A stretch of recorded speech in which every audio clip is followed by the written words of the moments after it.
Vous l'écoutez tous les matins sur Europe 1 dans le grand direct des médias. Il vient nous livrer ses confidences, ses tops, ses flops. Ça s'appelle Médiatique Médiatoc. Thomas Joubert.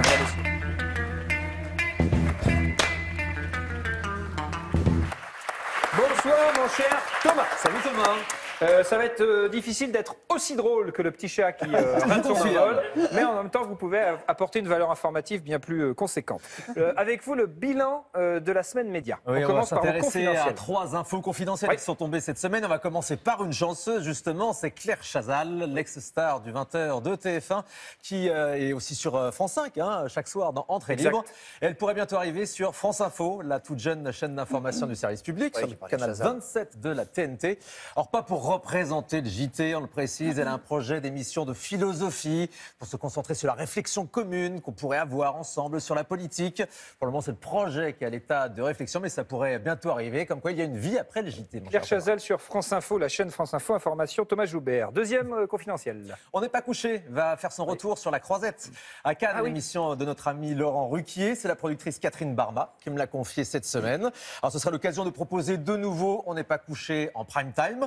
Selon mes informations exclusives, j'adore dire ça. C'est bien, faut le dire. Ce sera 2 émissions et non une seule qu'il y aura cette année sur La Croisette. En fait, Laurent Ruquier veut un petit peu occuper le terrain qu'a abandonné Canal+ ces dernières années. Et à noter que vous ne retrouverez plus la rediffusion du talk show le dimanche après-midi, désormais sur France 2. Ça, c'est terminé, puisque la chaîne a préféré proposer des programmes inédits pour le dimanche après-midi, ce qui n'est pas plus mal. Et une information qui va intéresser Artus ici présent. Ah oui, puisque TF1 prépare une nouvelle soirée autour de Danse avec les stars, mon cher Artus.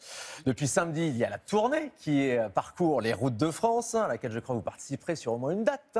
Non, je ne fais pas la tournée. Ah bon, vous ne serez pas Non, du tout je ne sur fais pas la tournée. tournée et je ne serai pas sur cette soirée-là non plus. Alors c'est dommage puisque ce spectacle, cette date, sera capté pour la télévision, c'est-à-dire qu'il y aura des caméras qui ont filmé le spectacle dans l'objectif de faire un nouveau programme autour de Danse avec les stars avant la nouvelle saison qui commencera à la rentrée. Pourquoi vous ne faites pas pourquoi Non, alors, non, je la fais pas tout simplement. Et je fais pas la captation pour une bonne raison, c'est que ça tombe le soir d'un match de rugby qui se passe à Londres et que c'était un... Non mais alors... Non, désolé, j'ai pissé. C'est pas désolé, j'ai Non, non, piscine, c'est j'ai pas- désolé, j'ai rugby. J'ai pas fini et là je vais bien te faire fermer ta bouche.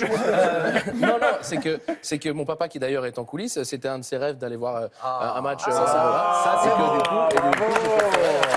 Voilà. Tout simplement. On pourra suivre évidemment le match Angleterre-France sur France Télévisions, Voilà. bien sûr. On passe maintenant à Médiatique Médiatoc, mon cher Thomas. Médiatique, c'est les tops de la semaine. Oui, les hauts et les bas de la semaine média. On va commencer avec les médiatiques de la semaine et la nouvelle série d'M6, lancée mardi soir, qui a un petit peu réchauffé les audiences de la 6. Cette série s'est glacée, qui a réuni 4 300 000 téléspectateurs pour les 2 premiers épisodes. Roselyne, vous le notez, c'est pas mal, c'est même très bien, puisqu'M6 était ce soir-là la première chaîne de France. C'est une série qui est tirée du roman du même nom de Bernard Minier. Il y a les 2 prochains épisodes mardi prochain. Donc. Deuxième médiatique. C'est l'émission de Laurent Delahousse qui est passée dimanche dernier sur France 2. Ah oui, très bien. Et qu'on voulait saluer, vraiment un coup de chapeau à Laurent Delahousse, parce qu'il n'y a pas que les audiences qui comptent non plus, il faut le rappeler. Vous Thomas. faites bien de le faire remarquer, Thomas Joubert.